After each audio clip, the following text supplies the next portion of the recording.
अस्सलाम वालेकुम दोस्तों, मेरा नाम है अली और हमेशा की तरह मौजूद है राहुल। आप देख रहे हैं जिस वक्त क्रिकेट लवर अली शो को कैसे देखना तो है दूसरे लोगों से बात करने जा रहे हैं। बात करेंगे जी आज आपके साथ टॉप ग्रिड न्यूज का सेगमेंट आप शेयर करेंगे। नंबर 1 पे आप लोग से बात करने जा रहे हैं, जो हमारे पास अपडेट आ रही है वो आ रही है बेंजामिन दी स्टोक्स को लेकर, जो खतरा सर के ऊपर मंडला रहा था कि बेन स्टोक रिटायरमेंट अनाउंस कर सकते हैं। लग तो ऐसा रहा था कि शायद जब वो दोबारा टेस्ट में एज कप्तान रिप्रेजेंट करने आए कि खतरा टल गया, लेकिन ये खतरा नहीं टला भाई। फाइनली उन्होंने रिटायरमेंट अनाउंस कर दी। इसके बाद जो खबर आ रही है वो आ रही है मोहम्मद रिजवान के हवाले से। मोहम्मद रिजवान वेस्ट इंडीज के स्क्वाड में आएंगे भाई, क्या खबर है वो आप लोग से शेयर करेंगे। शान मसूद जो है टेस्ट की कप्तानी कंटिन्यू करने जा रहे हैं, क्यों कंटिन्यू करेंगे जरा इसके बारे बात करेंगे। आयरलैंड जो है वो उन्होंने अगेन इंडिया को जो बड़ी बुरी तरह फंसाया हुआ इस मैच के अंदर, क्या कहानी है वो आप लोग से शेयर करेंगे। और इमाद के हवाले से बात करेंगे। इमाद ने T20 कप्तानी के लिए शादाब के हक में वोट दिया है, क्या कहना है उनका वो आप लोग से शेयर करेंगे। वेस्ट इंडीज ने बड़ा शानदार किस्म का कमबैक किया और क्या रन्स कर दिए हैं, इसके ऊपर बात करेंगे। और वो वर्ल्ड कप की वुमेन्स वर्ल्ड कप की जो सेमीफाइनलिस्ट हैं वो आज तय होने जा रही हैं। बाकी टीम्स तो क्वालिफाई कर चुकी हैं। इंडिया और जो साउथ अफ्रीका है उनका आपसी मुकाबला है, जो ऑस्ट्रेलिया और इंडिया में मुकाबला चल रहा है। अगर इंडिया जीत गया तो इंडिया क्वालिफाई, इंडिया हार गया तो देन साउथ अफ्रीका क्वालिफाई, क्या बनेगा इस पर ही बात करेंगे। तो अगर आप हमारे चैनल पर नए और पहली बार आए चैनल को सब्सक्राइब करें, साथ लगे बेल आइकन दबाना। बात का आगाज करते हैं नंबर खबर के साथ जो हमारे पास आ रही है। दाऊद साहब फाइनली बेंजामिन दी स्टोक्स, जिन्होंने इंग्लैंड की जो टेस्ट क्रिकेट है उसको एक नया रुख दिया, एक अलग तरीके से उन्होंने जो वो इंग्लैंड को बेसबॉल करके खिलाया। फाइटर खिलाड़ी था इंग्लैंड का, उसने आज जो है टेस्ट से रिटायरमेंट जो है वो अनाउंस कर दी। एक स्पीच उन्होंने दी ड्रेसिंग रूम में, इससे खिलाड़ी भी बड़ा हैरान हुए, लेकिन उन्होंने अपने तमाम तर टीममेट्स को बता दिया है कि ये मेरा आखिरी टेस्ट मैच है, इसके बाद वो रिटायरमेंट ले रहे हैं। साहब देखिए, टोटली हार्ट ब्रोकन है स्टोक्स के फैंस के लिए और क्रिकेट फैंस के लिए। मैं पर्सनली ये समझता हूं कि बिल्कुल ये गलत फैसला है। जाहिर है हम 10 दिन से एक हफ्ते से रिपोर्ट कर रहे थे कि इंग्लिश मीडिया में जो बड़े बड़े अखबार हैं और वो ये रिपोर्ट कर रहे थे कि स्टोक्स के करीबी जरा ये बता रहे हैं कि वो रिटायरमेंट देना चाह रहे हैं। फिर जब मामला तय हो गए तो हमें लगा कि चलो मामला अब हल हो गए हैं तो अब स्टोक्स खेलेंगे, लेकिन अब नजर आया कि मामला क्या थे वो यही थे कि आप एक टेस्ट मैच खेल लो जो आखिरी टेस्ट मैच है, और इसके बाद उन्होंने कह दिया था कि मैं रिटायर्ड हो जाऊंगा। तो उनको एक आसानी के साथ रास्ता दिया गया ECB की तरफ से और उन्होंने वो एक टेस्ट मैच खेला, आए और रिटायरमेंट दे। और गुस्सा यही था दाऊद साहब उनको, जो उनको सेकंड टेस्ट मैच जो निकाला गया उसके ऊपर ही गुस्सा थे भाईजान। 121 टेस्ट मैचेस खेले हैं जिसमें इन्होंने 7228 रन बनाए, 114 ODI मैचेस में इंग्लैंड की नुमाइंदगी की, 43 T20 मैचेस इन्होंने खेले। अगर बात की जाए तो एशेज में जिस तरह से इन्होंने कमाल किया वो इनकी रेड बॉल की बेस्ट है। अकेले खड़े होकर जैक लीच के साथ इन्होंने टेस्ट मैच जिता दिया। फिर उसके बाद 2019 के वर्ल्ड कप में फाइनल आउटस्टैंडिंग परफॉर्मेंस दिखाई, फाइनल में वर्ल्ड कप जिता दिया। T20 में हाईलाइट परफॉर्मेंस वही है सबसे बड़ी। तो 2022 वर्ल्ड कप में हमारे पाकिस्तान के अगेंस्ट ऑलमोस्ट पाकिस्तान मैच में वापस आ गया था, स्टोक्स खड़े रहे, वो हार गए। वो नसीम की डिलीवरियां 16 में सर्वाइव कर गया। 16 में एक स्टोक्स था जो कि बड़ा ऑर्डिनरी सा प्लेयर नजर आ रहा था, जिसको छक्के मारे थे कार्लोस ब्रैथवेट ने, और हार्ट ब्रोकन था इंग्लैंड और स्टोक्स के लिए। लेकिन उसके बाद स्टोक्स ने पीछे मुड़कर नहीं देखा और दुनिया के one of the best cricketer बन गए। लेकिन मुझे लगता है अली साहब, मैं तो पर्सनली इनका बहुत बड़ा फैन हूं, और मैं और ये अली साहब हम इससे जब पहली बार हमारी आप कह लो कि जो हमने स्टोक्स को बहुत करीब से देखा, तो जब इंग्लैंड पाकिस्तान आई थी 2021 में, इंग्लैंड टूर ऑफ पाकिस्तान था, डे 1 में उन्होंने 500 टप दिया था। उस टाइम हमने स्टोक्स को पहली मर्तबा अपने सामने देखा था और बड़ी एक अच्छी मूवमेंट थी वो, क्योंकि स्टोक्स की जो पर्सनैलिटी है वो एक अलग ही लेवल की थी। 2 बार शायद या 3 बार हमने स्टोक्स को देखा होगा, लेकिन उस टाइम पहली बार हमने स्टोक्स को अपने सामने बिल्कुल हमारे ये खड़े हुए थे, हमने देखा अलग लेवल के बंदे थे, पर्सनैलिटी जो है उनकी नेक्स्ट लेवल है। लेकिन अली साहब, मुझे ये लगता है, मेरा ये मानना है कि उन्होंने टेस्ट से वो रिटायरमेंट दे देते, एक बेहतरीन फैसला होता। वो कहते हैं कि मैं टेस्ट क्रिकेट आगे नहीं खेलूंगा। जैसे अब इंडिया के सामने भी एग्जांपल्स मौजूद है ना, रोहित शर्मा, विराट कोहली ने टेस्ट क्रिकेट छोड़ दी, उनको लगा अभी ये टाइम हमारा चला गया, मुश्किल हो रही है, छोड़ दिया। बेस्ट ये है कि ODI फॉर्मेट, मुझे आज भी लगता है कि बेन स्टोक्स का सबसे जो बेस्ट फॉर्मेट है ना वो T20 भी नहीं है, ODI। ऑलराउंडर है, फिटनेस अच्छी है, लॉन्ग खेल सकते हैं, विकेट भी आते हैं, थोड़ा टाइम चाहिए होता है बैटिंग करते हुए, थोड़ा टाइम लेते हैं, उसके बाद इनसे बड़ा हार्डर कोई नहीं। लेकिन वर्ल्ड कप 2023 के बाद ये उससे भी दिल बर्दाश्त हो गए थे, वो जो इंडिया में इनकी पुअर परफॉर्मेंसेस आई थी पूरी टीम की। बेन स्टोक भी उसमें खेल रहे थे, रिटायरमेंट वापस दिलवाई थी, आए साउथ अफ्रीका में, अभी world cup south Africa suit करता है इनको, सूट करता है इनको, जो विकेट्स है अफ्रीका की वो इनको सूट करती है। मैं कहता हूं ये T20 भी छोड़ दे, बेशक लीग्स खेले, टेस्ट क्रिकेट के लिए इनकी खिदमात बहुत ज्यादा रही हैं। इन्होंने इतनी प्रायोरिटी दी IPL के करोड़ों रुपए के कॉन्ट्रैक्ट्स इन्होंने लात मारी। दुनिया में इतनी बड़ी बड़ी ऑफर्स थी इनके पास, स्पेशली आईपीएल की आप एग्जांपल ले लो, और भी लीगों ने इनको इतना अप्रोच किया। पीकेआर में 100+ करोड़ की इनके पास डील्स थी। इन्होंने कहा भाई मैं इंग्लैंड के लिए टेस्ट क्रिकेट को प्रायोरिटी दूंगा। मतलब इन्होंने बिल्कुल पैसे को इंपॉर्टेंस नहीं दी, इंग्लैंड क्रिकेट को इंपॉर्टेंस दी, रेड बॉल को इंपॉर्टेंस दी। बेहतरीन ये कप्तान है। आपको याद होगा कोविड का जब चल रहा था तो इंग्लैंड के खिलाड़ियों का बबल टूट गया था, पाकिस्तान के गेंद सीरीज थी, पूरी इंग्लिश टीम उन्होंने सारी अपनी डोमेस्टिक से उठाई। एक स्टोक्स क्योंकि अनफिट थे, इनको बुलाया कि भाई तुम कप्तानी करोगे, और उस जो एक क्लब लेवल की इंग्लैंड की टीम थी, एक खाली स्टोक्स उस टीम में लगा दिया, और हमारी एक अच्छी खासी टीम थी, उसको इन्होंने सीरीज हरा दी। ये अपने टीममेट्स को नहीं जानते थे उस मैच के अंदर, तू कहां से आया, तू कहां से आया। जाहिर है क्योंकि वो सारे यंग खिलाड़ी थे, सडनली पहली बार इनसे मिल रहे थे। लेकिन स्टोक्स ने क्या नेक्स्ट लेवल कप्तानी की।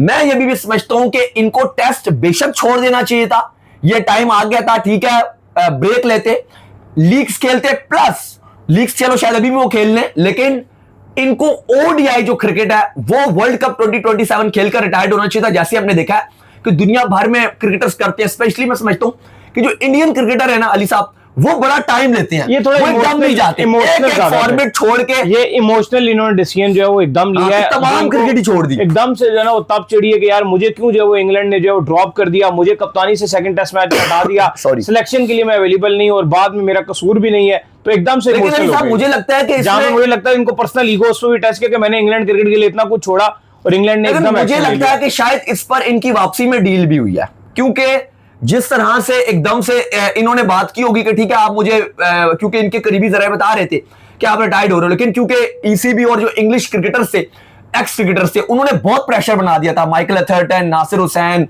माइकल वॉन, सब स्टोक्स को सपोर्ट कर रहे थे। तो ईसीबी भी चाह रहा था कि ऐसे स्टोक्स को हटाएंगे तो फिर इंग्लैंड क्रिकेट के लिए फ्यूचर बड़ा काम खराब हो जाएगा, और वो चाह रहे थे, और स्टोक्स वरना शायद उसी टाइम रिटायर्ड हो जाते। लेकिन फिर इंग्लैंड ने फैसला किया कि इनको एक टेस्ट मैच खिला के, ये क्योंकि खुद कह रहे हैं मैंने रिटायर्ड होना है, तो बेहतर है कि इनको एक टेस्ट मैच खिला दिया जाए, और फिर उसके बाद ये खुद रिटायर्ड हो रहे हैं। तो इस तरह से उनको वे भी दिया गया, और अपना जो झोली है वो England and Wales cricket board ने भी झाड़ी है। लेकिन अली साहब, इंग्लैंड की अगर आप हिस्ट्री में जाते हो, इंग्लैंड की हिस्ट्री में, तो आपको बहुत लंबी हिस्ट्री नजर आती है। बड़े बड़े प्लेयर्स हैं, बड़े बड़े नाम, केविन पीटरसन से लेकर आप जोनाथन ट्रॉट पे चले जाओ, ग्रैहम स्वान चले जाओ, या और भी मैं अब 4-5 आपको नाम ले दूंगा। कैरियर एंड इंग्लैंड में ऐसे ही हुए हैं, ऐसे ही है, मतलब अजीब और गरीब तरीके से। इंग्लैंड इतना बड़ा मुल्क है, मतलब इतना डेवलप कंट्री है, हम इतनी ऊपर की निगाहों से इसको देखते हैं कि यार क्या कंट्री है इंग्लैंड, लेकिन यहाँ पे कोई पता नहीं चलता। बड़े बड़े नामों का एंड ऐसे ही हुआ है। खैर, इसके बाद जो अपडेट आ रही है हमारे पास वो आ रही है मोहम्मद रिजवान के हवाले से, और खबर यह है कि मोहम्मद रिजवान को वेस्ट इंडीज सीरीज में दाऊद साहब लेके जाया जा रहा है। क्या रीजन है जी इसके पीछे? देखिए, खबर आ रही है और हम आपको लगातार डेली बेसिस पे अपडेट्स देते हैं। जाहिर है कि अब ये हो गया, अब ये हो गया, तो इसका मतलब ये नहीं होता कि हमने पक्की आगे का बता दिया। जो जो उस दिन हो रहा होता है जैसे हम आपको लगातार बता रहे बेन स्टोक का आपको हमने पहले बता दिया कि भाई रिटायरमेंट का प्लान बन रहा है, ठीक है। अब वो आगे खबर तो आई ना, रिटायरमेंट का प्लान बन रहा है, देखो अब आप रिटायर्ड हो भी गए। अब तो यही होता है भाई, जिस दिन जो अपडेट आती है उस दिन वो अपडेट होती है। तो हम आपको क्योंकि रेगुलर बेस पे अपडेट देते हैं। अब पाकिस्तान क्रिकेट बोर्ड ने मोहम्मद रिजवान और सऊद शकील पे डाउट लगा दिया था कि अगर ये फिटनेस टेस्ट पास नहीं करेंगे और अगर ये ऐसे ही रहते हैं अनफिट, तो ये आगे नहीं जाएंगे। अच्छा, इनकी वजह से जो हमने आपको खबर दी थी वो ये भी दी थी कि जो स्क्वाड के अनाउंसमेंट की डेडलाइन है वो भी डिले कर दी गई, वो भी डिले कर दी थी। और आपको लगातार बता रहे थे कि स्क्वाड इसलिए थोड़ा सा डिले कर दिया। 13 जुलाई को पाकिस्तान टीम ने लाहौर से वेस्ट इंडीज के लिए उड़ान भरनी है, लेकिन स्क्वाड थोड़ा सा डिले किया जा रहा था। अब खबर आ रही है कि जुमे को, फ्राइडे को स्क्वाड आपका अनाउंस किया जाएगा। अच्छा, अब अली साहब हुआ यह कि रिजवान के वाले से आज खबर आ रही है कि उन्होंने अपना जो फिटनेस टेस्ट है वो पास कर लिया, क्योंकि साथ बैकअप के तौर पे सिलेक्शन कमेटी ने रोहिल नजीर को तैयार रखा हुआ था कि अगर रिजवान नहीं टेस्ट फिटनेस पास कर पाते तो रोहिल नजीर हमारे बैकअप ऑप्शन है। अभी भी बैकअप ऑप्शन के तौर पे रखा जा रहा है विकेट कीपर को, लेकिन अब कहा जा रहा है कि अगर रिजवान फिट रहेंगे तो ऑब्वियसली फर्स्ट चॉइस फिर रिजवान ही रहेंगे। तो ये बड़ी खबर है। लेकिन मैं अभी भी चाहूंगा अली साहब कि आपके 2 टेस्ट मैच हैं, आपको ग्रूम करना है यंगस्टर्स को, जो मैं पहले भी बात कर रहा था कि ये नहीं होगा कि अभी आप अगर दोनों टेस्ट मैच रिजवान को खिलाओ और फिर सडनली अगर इंग्लैंड सीरीज से पहले रिजवान अनफिट हो गए, फिर एक जो नया विकेट कीपर होगा वो तीनों टेस्ट मैच इंग्लैंड के अगेंस्ट खेल रहा होगा और फिर वो एक्सपोज होगा। ऐसा ही तो बेहतर है कि आप ये 2 टेस्ट मैच है, रिजवान की थोड़ी सी फिटनेस इश्यूज भी है। एक टेस्ट मैच में जो आपका एक और दूसरा रोहिल नजीर विकेट कीपर है उसको खिलाइए। और मेरा ये मानना है रिजवान को साहब, खिलाइए। इन दोनों फॉर्मेट से अभी रिजवान को अलग करना बहुत बड़ी बेवकूफी है। बिल्कुल। टेस्ट और ओडीआई हम उनको हमेशा से यहां पर सपोर्ट करते हुए आए हैं। हमने कभी भी रिजवान को इस हवाले से नहीं सपोर्ट किया कि टी20 में आप इनको डालें। हम हमेशा से ये चाहते हैं कि आप इनको ओडीआई और टेस्ट में एटलीस्ट कंटिन्यू कीजिए, जो उनका फॉर्मेट है। लेकिन इसके बाद साथ साथ दूसरों को प्यार भी कीजिए, प्यार भी कीजिए। प्यार भी कीजिए। पांच लेकिन ODI मैं ये बात इसलिए कह रहा हूं 2027 वर्ल्ड कप को प्रायोरिटी में देखते हुए कि आप अब कहोगे 2027 वर्ल्ड कप नया विकेट कीपर खेलेगा, टाइम कम है, लेकिन साथ एक और रखो। लेकिन अब इंडिया की भी एग्जांपल ले लो, अगर ईशान किशन और राहुल दो कीपर है, कभी वो कीपिंग कर लेंगे, कभी वो कर लेंगे। इंग्लैंड के पास भी 2-3 कीपर हैं, हर कंट्री के पास कीपर है। रिजवान को निकालना बिल्कुल नहीं चाहिए, लेकिन साथ साथ दूसरा बैकअप ऑप्शन होना चाहिए कि अगर अनफिट हो तो दूसरा आ जाए। तो रिजवान के बारे में खबर आ रही है कि वो वेस्ट इंडीज भी जाएंगे और फिर अगर फिट रहते हैं तो जाहिर है इंग्लैंड भी जाएंगे। अच्छा, शान मसूद के हवाले से जो अपडेट आ रही है वो ये आ रही है कि शान मसूद जो आपकी कप्तानी जो है कंटिन्यू करने जा रहे हैं।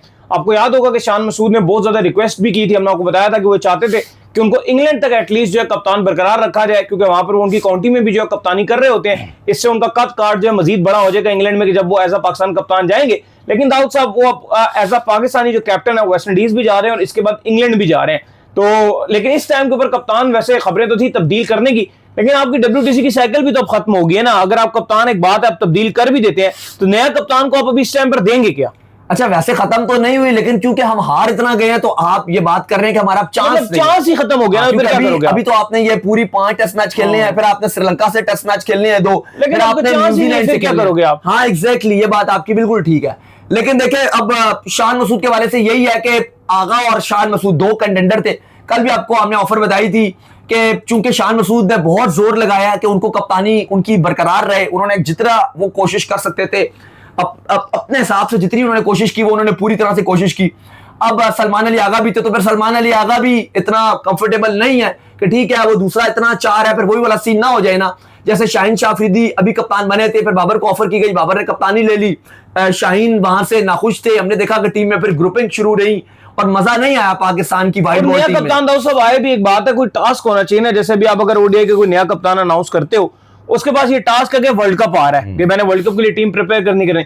अब जहां WTC की आपने उम्मीदें ही गवा दी, सारा कुछ खत्म कर दिया, तो नए कप्तान को आप दो। बहरहाल खबर अब ये आ रही है कि जो शान मसूद है वही आपके कप्तान रहेंगे, और ये हम आपको 2-3 दिन से बता रहे हैं लगातार। आप हमारा शो सुन रहे हैं, कल भी आपको बताया था कि आप आगा कप्तान नहीं होंगे, कल भी आपने हमारा वीडियो देखा होगा। और आज खबर अब ये आ गई है कि अब शान मसूद जो है वही आपके इंग्लैंड और उससे पहले अभी आप जो वेस्ट इंडीज जा रहे हो उसमें जाएंगे। लेकिन पॉसिबल तौर पे अगर पाकिस्तान की अच्छी कंपेन नहीं होती है तो फिर आपके शान मसूद की ये आखिरी कंपेन होगी। उसके बाद शान मसूद आपको नजर नहीं आएंगे कप्तानी करते हुए। लेकिन फिलहाल दौरे वेस्ट इंडीज और इंग्लैंड के लिए उनको एक बार फिर मौका दिया जा रहा है और शान ही आपके कप्तान है। खैर, इसके बाद जो अपडेट आ रही है हमारे पास वो आ रही है आयरलैंड और इंग्लैंड के हवाले से। तो सॉरी, आयरलैंड और इंडिया के हवाले से जो सेकंड T20 जो इनके दरमियान जारी और सारी है, उसमें भाईजान ऐसा फील आ रहा है कि बड़े बुरे तरीके से जो है वो इंडिया को फंसा लिया है आयरलैंड ने। अभी जब हम ये शो जो है रिकॉर्ड कर रहे हैं तो तकरीबन 17 बॉलों पर 38 रन जो है रिक्वायर्ड है। लेकिन दाऊद साहब जैसा भी हो, चाहे इंडिया इस सीरीज को अभी इस मैच को जीत जाए या आयरलैंड ले जाए, लेकिन आयरलैंड को सलूट है कि जैसा आयरलैंड खेला है और वर्ल्ड चैंपियंस को सिर्फ 154 के चेस के ऊपर इतना बुरा फंसा लेना कि 117 के ऊपर उनके 6 खिलाड़ी आउट कर दिए। देखिए, आयरलैंड ने ट्रैश किया इंडिया को। मानना पड़ेगा कि माइटी इंडिया को उन्होंने वर्ल्ड चैंपियन इंडिया जो 2 T20 वर्ल्ड कप जीती हुई है कंसेक्टिव, और प्लस फुल स्ट्रेंथ टीम है, प्लस इंडिया की सबसे बड़ी स्ट्रेंथ बैटिंग है। अगर इंडिया ये कहता है चलो कि बुमराह एक नहीं है ना, बाकी तो सारे ही हैं, अब आयरलैंड के अगेंस्ट भी आप ये बोलोगे कि बुमराह नहीं है, इतनी बड़ी टीम है। और ये लगभग लग रहा है कि इंडिया इस मैच को हार ही जाएगा। तिलक वर्मा भी गए दाऊद साहब। प्लस चेजिंग, अली साहब प्लस चेजिंग कर रहा है, ये भी आप सुन लो। इंडिया चेस कर रहा है जो उनकी स्ट्रेंथ है। बैटिंग कितनी बड़ी है भाई, कितनी बड़ी बैटिंग है। 117 पे 7 आउट। संजू सैमसन, अभिषेक शर्मा, अंडा पहली बॉल, अंडा पहली बॉल। ईशान किशन 12 पे रन आउट हो गए। अय्यर 10 पे अपनी विकेटें उड़वा बैठे। एक तिलक वर्मा खाली खड़े थे जो कुछ मजाहिमत कर रहे थे, लेकिन भाई कमाल किस्म का आयरलैंड ने क्रिकेट खेली है, तबाहकुन परफॉर्मेंस दिखाई है। लग रहा है सीरीज जीत जाएंगे अगर हर्षित राणा ने इनको ना बचाया, क्योंकि वही एक ऐसा लगता है कि कुछ छक्के चुके तो मार गया। ये मानना पड़ेगा कि आयरलैंड ने प्रूव किया अपने आप को, और अगर ये आयरलैंड सीरीज जीत रहा है वर्ल्ड चैंपियंस को, तो भाई मैं तो कहता हूं पाकिस्तान भी थोड़ा सा सीख ले आयरलैंड से। भाई इंडिया को ऐसे रहते हैं। आपको 3 मैचेस में एशिया कप में यही टीम थी यार, फुल स्ट्रेंथ टीम थी, आप उसको नहीं हरा सके। और आयरलैंड ने दुम्बा बना के आ रहा है, 150 नहीं बना पा रहे यार, ये 150। सही बात है। मतलब आप हाल देखो कितनी बड़ी क्या अभिषेक शर्मा, क्या तिलक वर्मा क्या सारे Sorry. सारे बहुत बड़ी टीम है यार, बहुत बड़ी टीम। वही बात है कि हम जो बार बार बात कर रहे थे कि इंडिया बीसीसीआई ओवर स्मार्ट था, सूर्या को कप्तानी से हटाया, वर्ल्ड कप जीते हुए थे कि भाई अय्यर आएंगे वो ये कर देंगे। अब तो लग रहा है अय्यर की टीम में जगह नहीं बन पाती।